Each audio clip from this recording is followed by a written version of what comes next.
Hi guys ਵੀ ਸਾਰੇ ਬੱਚਿਆਂ ਨੂੰ ਮੇਰੇ ਵੱਲੋਂ ਸਤਿ ਸ੍ਰੀ ਅਕਾਲ। ਕੀ ਹਾਲ ਹੈ ਸਾਰਿਆਂ ਨੂੰ? उम्मीद करता है सारे बच्चे चढ़ती कला ਵਿੱਚ होंगे। जब हमारे पेपर आ जाते हैं ना पास, तो एक चीज बड़ी दिक्कत पैदा करती है। जब हम थ्योरी का पेपर अटेम्प्ट कर रहे होते हैं, क्वेश्चन पढ़ते हैं, माइंड में चीज आ गई, हाँ हाँ इस क्वेश्चन का आंसर ये है। जो किताब पढ़ी थी उस किताब के पेज भी विजुअलाइज हो गए माइंड में, लेकिन जैसे ही पेन उठाते हैं लिखने के लिए, पता नहीं क्या हो जाता है, हम अपनी भावनाओं को उस एग्जामिनेशन में, उस आंसर शीट में व्यक्त ही नहीं कर पाते।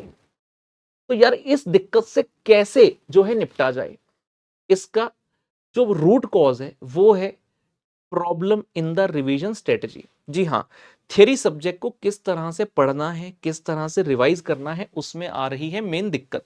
तो इस वीडियो के अंदर आपको यही बताने वाला हूं कि थियरी सब्जेक्ट को रिवाइज करने का एक बेस्ट तरीका पुत्र क्या होता है। वीडियो को सबसे पहले लाइक कर दीजिए, चैनल सब्सक्राइब नहीं किया तो सब्सक्राइब कर लीजिए और आगे का वीडियो जो है सुनिए। जब आप थ्योरी सब्जेक्ट को पढ़ते हैं, मैंने ना कई सारे बच्चों को देखा है रट्टा मारते हैं, रट्टा सब्जेक्ट। इस क्वेश्चन के अंदर 5 पॉइंट है, 1 2 3 4 5, 1 2 3 4 5, किताब के ऊपर हाथ रख के 1 2 3 4 5, हाँ 1 2 3 4 5 याद हो गया, चलो अगले पेज पर। भाई ये क्या कर रहा है? ये जो रट्टा है ना, ये है शॉर्ट टर्म मेमोरी। बहुत ही कम समय के लिए दिमाग में रहता है। 4 दिन बाद सोचोगे ना यार उस क्वेश्चन का आंसर क्या था, दिमाग से आउट हो जाएगा, दिमाग से आउट हो जाएगा।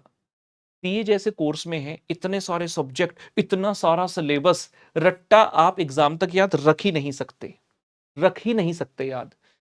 हमें क्या करना है, जब भी थ्योरी सब्जेक्ट को पढ़ रहे हैं, रिवाइज कर रहे हैं, we have to take the understanding कि भाई वो चीज क्या बोल रही है। मेरा बड़ा ही सिंपल सा कॉन्सेप्ट है, मैं जब भी पढ़ाता हूं, चाहे कोई प्रैक्टिकल सब्जेक्ट है, थ्योरी सब्जेक्ट है, मैं पढ़ाता हूं जी कॉन्सेप्चुअली।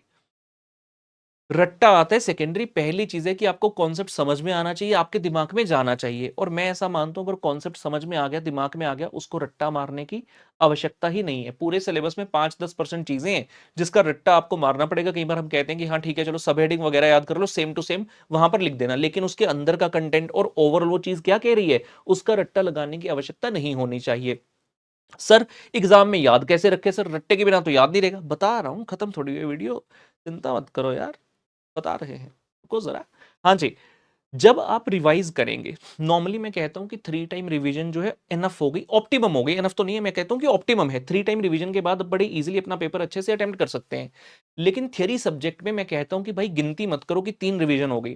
जितनी ज्यादा रिवीजन कर सकते हो ना बेटा, उतना ही बेटर है। आपको थियरी सब्जेक्ट को रिवाइज करते हुए पढ़ना क्या? फॉर एग्जाम्पल मेरे सामने ये नोट्स है, थियरी है। अब जब थियरी को आपने रिवाइज करना है, you should just read it, understand it, read it, understand it.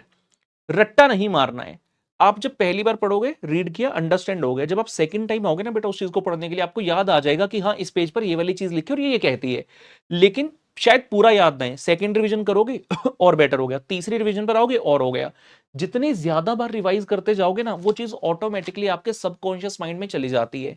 और जब हम एग्जाम हॉल में बैठते हैं, ये चीजें हमें डेफिनेटली याद आती हैं। कोई बच्चा जो कह रहा है कि नहीं यार मेरे को तो याद नहीं आई, तो मतलब आपकी जो रिवीजन थी वो सॉलिड नहीं थी, नंबर ऑफ टाइम्स कम थे।